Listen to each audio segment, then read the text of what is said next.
front in July 1917 is one of his very last poems, and it's the second last poem, I think, in his original collected poems. And in this one he writes about the robin calling him home. I'll just read that poem. It's short and I think it's a really beautiful one as well. Home.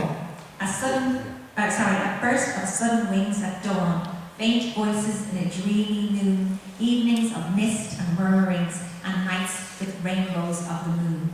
And even though and through these things a woodway dim and waters dim, and slow sheep seen on uphill paths that wind away through summer sands and harvest green.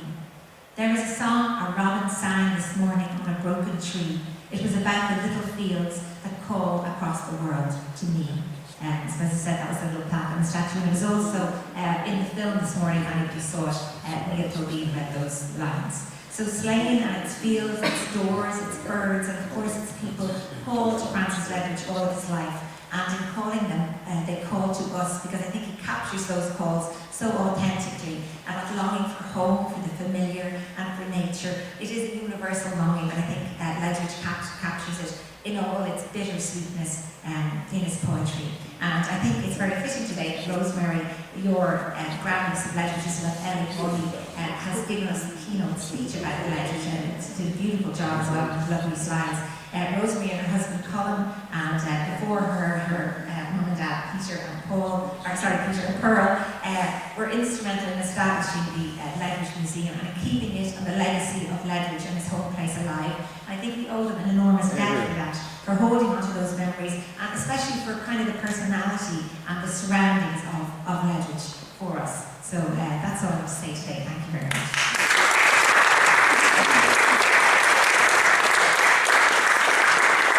Thank you, Hoolan. That was a nice talk response. And Miriam, will you sing now, please? Yeah, sure. Just to break the... Just need to... Is Michael... I have mine as a musician. Is Michael there? He's there. Oh, there he is. There we go. Do you want to set up? Yeah, can you set up there? Michael Hoolan is one of Ireland's leading composers, and Miriam's Boylan is one of Ireland's leading opera singers. Opera singer? You do sing opera. Classic opera. Excuse my... Pardon?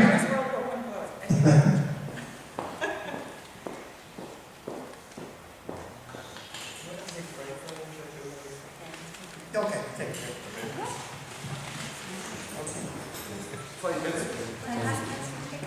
Yeah, okay. Has anybody got any questions or difficult questions left there, please? Okay.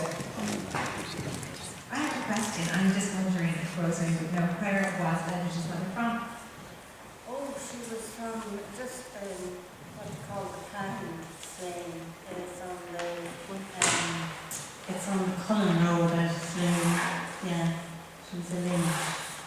Yeah. Can't leave Ron now. Ron always has something interesting to say.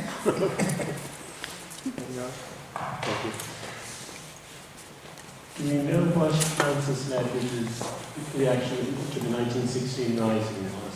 Do you know what his reaction to the death of his friend Thomas MacDonald was? Yeah.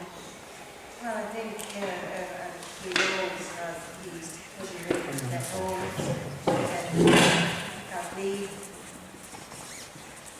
I think we can read between the lines that he couldn't wait to get back to Ireland, back to Slane, to see what was going on.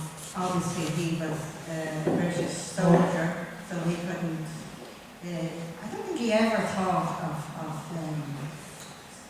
leaving the army. I don't think his friend Bob Christie had given all things he, was saying he could pretend he had a sword back and he could do this, that, and the other. But he wasn't like that. He was a very honourable man. So, he had great respect for his fellow soldiers. And obviously, yeah, he was probably, maybe if he hadn't been in the army, he'd probably been in the thick of it, But I don't know what he really thought of it, like did he think it beneficial or did he think it was a disaster? None of us would ever know that because he never really said in so many words other than what he wrote in his poetry. Sure. You know, but other than that, you can only read between the lines in the poetry that he thought they were magnificent patriots, and he was saddened at their deaths. But I don't know if he was happy with what was achieved, or maybe it was too early days even for that. Thank you. I just want to ask something.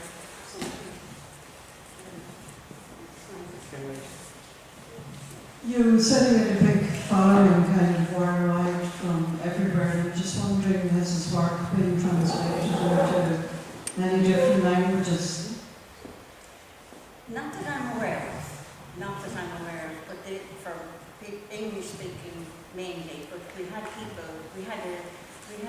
from Japan. We had a couple of Tours from Japan, and they were actually, the leader of the tour was reading or reciting the Men for Thomas McDonough in Japanese.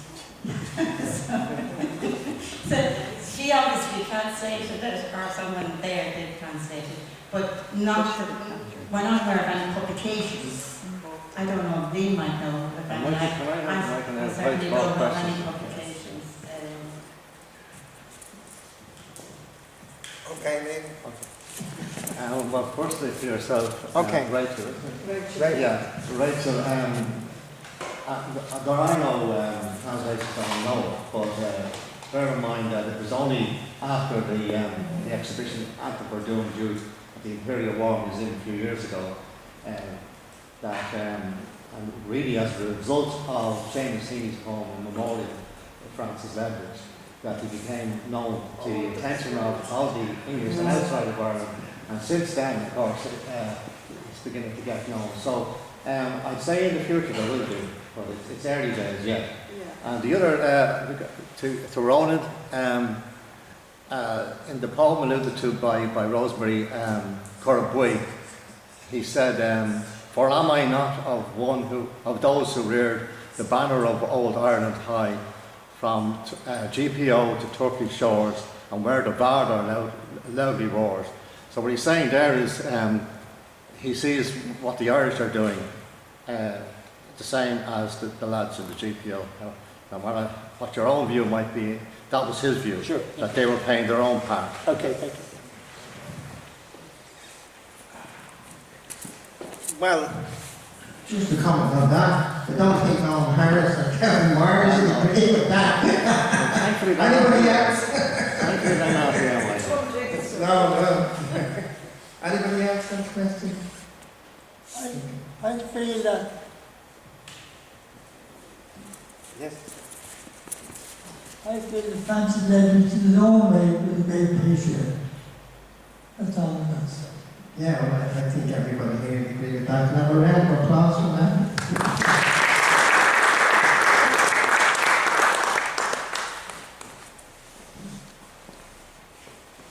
Well, we ran Hoolan.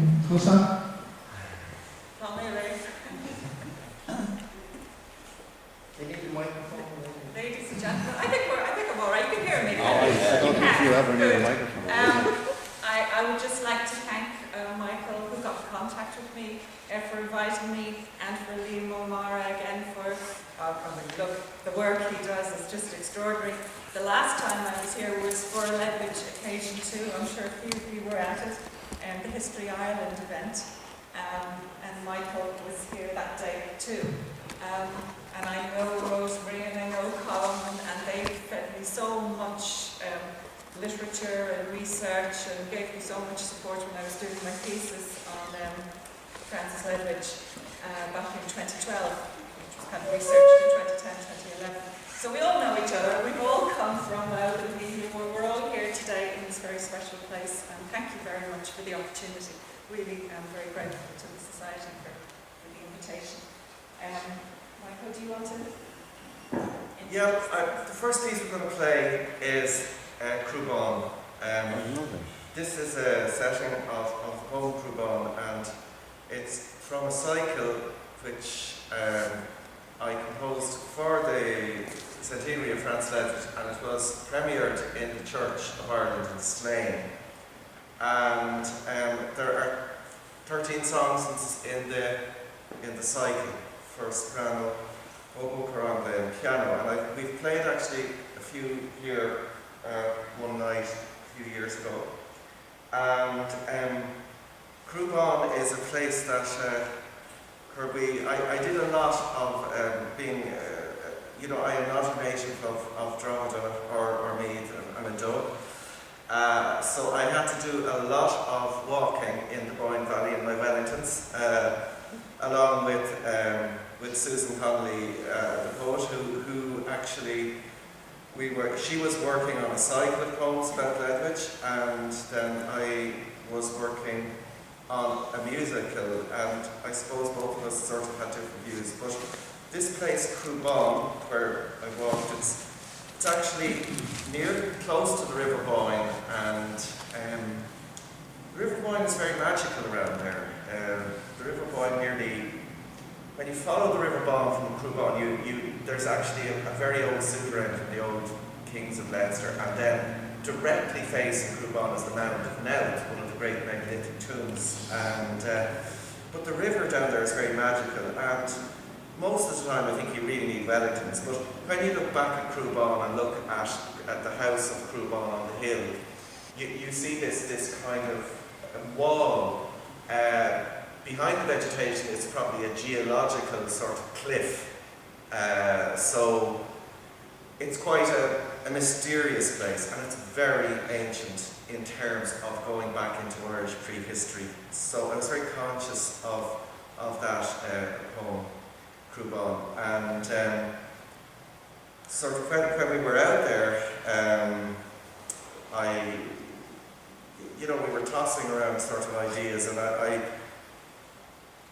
I suppose I went for this very sort of abstract sort of setting, and I was very conscious of the landscape. I'm very conscious of Ledwidge kind of walk there.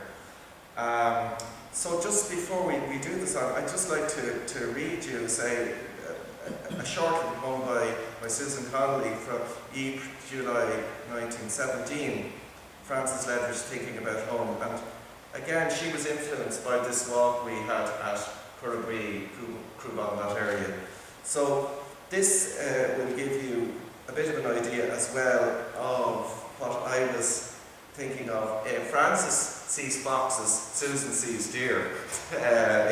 So Curragwee and Cruban wait like deer under a tree. Bow Park and Stanley Hill listen for my footsteps. Slug, snail and beetle creep. Birds asleep in the back garden at Janeville. And I can see the way the dark pine tree on the hill of Slane marks Ellie Vaughan's grave. So we'll just play this piece now, Cruban, and from the hills of Crime.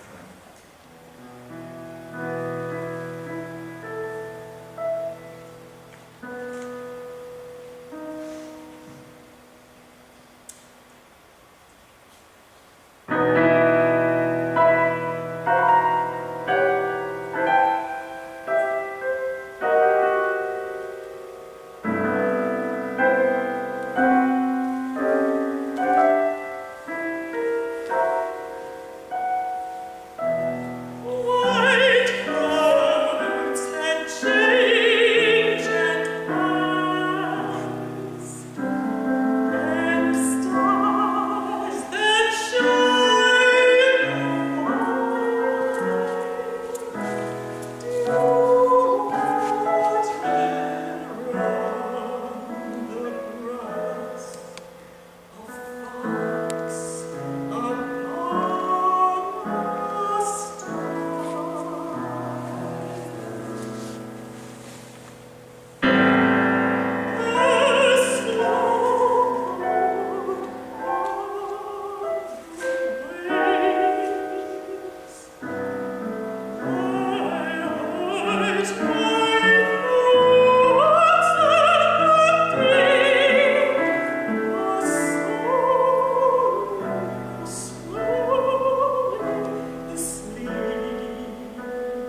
surprise. Oh, we have a little surprise for you today. As they say in Monty Python, now for something completely different.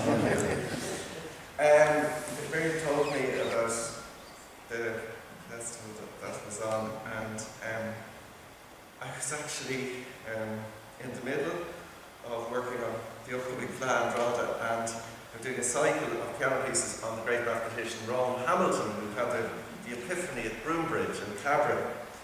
But I was having a bit of, a few rough days where the muse would flitted off, And Miriam mentioned this thing, and I said, absolutely impossible. No, I won't to my eyes. And then one night I was looking through the book of legends again, and next thing, bang, here's the poem. And I don't know what happened, but I think I got up at midnight and worked a bit through the night and had a verse done. I couldn't believe it. It was kind of like a gift from Francis. So I don't know, it just happened. So here we are today with the His hand was on your shoulder. So maybe it was something like that. So the poem that I've said is called In the Mediterranean, Going to War. This is the premiere, and I'm delighted to do a premiere here in Richmond Barracks today. And it's a lovely short little poem. Lovely rings of gold and green flit about the sounds I hear. On my window when I lean to the shadows cool and clear. Roaming, I am listening still. Bending, listening over long. In my soul, a steadier will. In my heart, a newer song. I'm just going to move a little. Yes. Unfortunately, the light has blinded me so profoundly. So we just move a little. Excuse me.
introduce Miriam and Michael. And a first reader is going to be up is Colin O'Gara. Colin O'Gara, are you going to read your poem for us, please? Yeah, Colin first, yeah.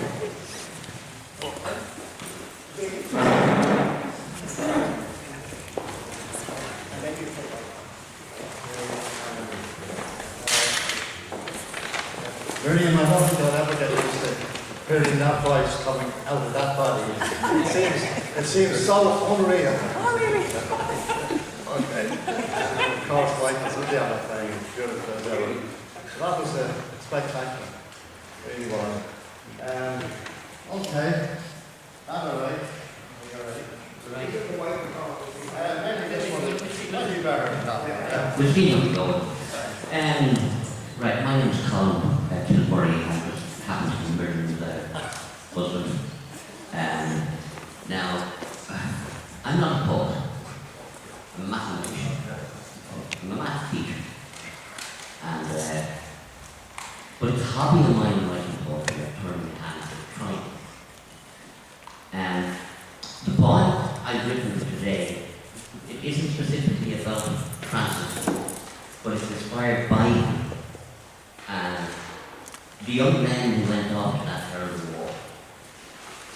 And it's self-explanatory. I am no Francis Levitt, but I hope you enjoy it.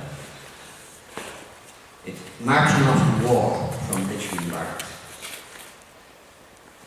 Heroes, each and every one.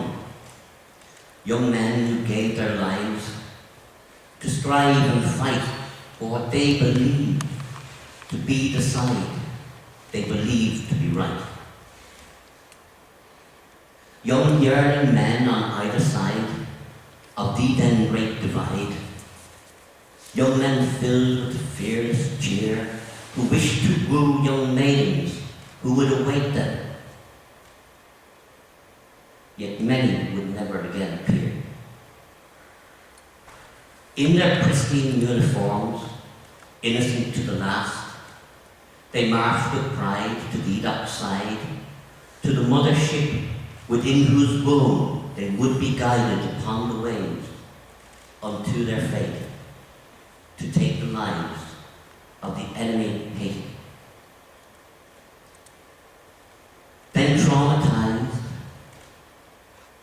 muddied, bloodied, dying and crying, disfigured, despairing, scared and maimed, within the womb of mothership, dreaming of the young maiden who waved them away from the dockside,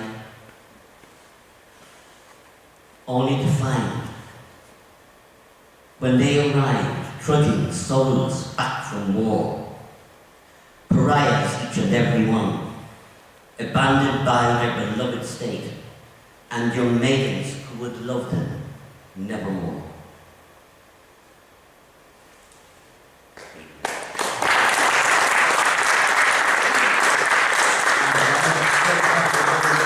I'm sure it won't be the last. Okay. Next up we've Bob Shakeshaw, and Bob is a poet from Skerries. He's been writing now for 20 years. If you don't know him, Bob, his poems have appeared in numerous magazines and journals. He's a veteran of 100 poetry readings and is always warmly welcomed at the annual Francis Ledwidge Poetry Awards, where he never fails to pick up a certificate of merit. Bob Shakespeare.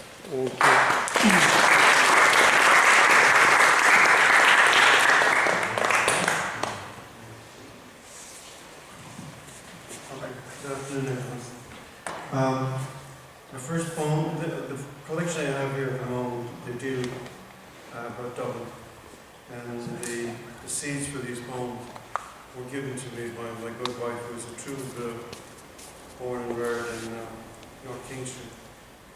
And this is a character she brought to my mind, and so it gave me the seed of the poem. It's called Granny Rye. Granny Rye bellowed over the excited chatter of little ones at the gates of Phoenix Park, Turnstile Zoo. Get your nuts for the monkeys, they hate me a bag. ask your ma and dad. Soon the poor craters tugged at the tight-pocketed hands, pleading for a halfpenny or a penny for two, brought a smile to the careworn faces, struggling to treat the kids, cost a missed rent, a cold bill, or worse, the moneylender. All soon forgotten in the hugest excitement of, Ma, Dad, look, the monkeys, the lions, the elephants. Now, moving further into near the city, this is the neck of the woods my wife grew up, and she brought this memory back to me of when people used to actually skip in the streets, and it's called Eldro. Not so long ago in Dublin City, children swung high on green lampposts, no time to care the day breezes, traffic the livy in tempo, chiselers skip under and over an old Guinness rope. Some man's coiled frame sprang home in quiet light from shoulders where he fell on floor of Villanelle Street, till some child's father measured even lengths by axe, swung sky high, splintering fiery sparks rang to hip hip hooray from young ones and young fellas, Dublin as can be. In rest the axe laid safe, each mother's grip sets free a troubled war cries, chaff the skin sings, gimme that, that's ours, I'll reef ya. Watch out with it till we get a proper dangle. Some mother's bawling, on the bleeding low, we'll just jump and sing. Vote, vote, vote for Devil Lira. In comes Mary out the door, I-o. And over and under, till a shout jumped in, telling the watches, your tay is poured. In silent swish, each rope did rest in waning lamplight reflects. Women's idle chatter sets men out to drink a pint of black in the hush of twilight. Sleep little angels deep. The lively flows past another day, lets night creep in. Granby's dark lane shells, a busty woman burning to feed her child and drunken husband. So late, swears old promise on his mother's grave to stop dead the habit. He shames each night. Suffering his lacuna in this city life. Good, bad, and different, sunrise urges. A new day bids some priests to pray for the men to leave the early house and chiselers to school and joy.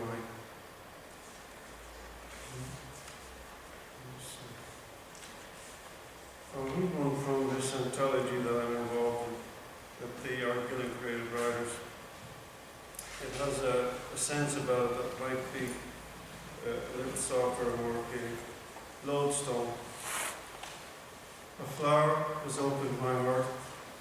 What is this of spring so simple? Secret thing, is it my peace that shines apart? The quiet daybreak skies bring song on small swift wind. Heart's miracle of inner light, powers unknown have sown the seed of my perfection free. O flower within me, wondrous yellow, one last ray poured its light on my blindfold sight. Thank you.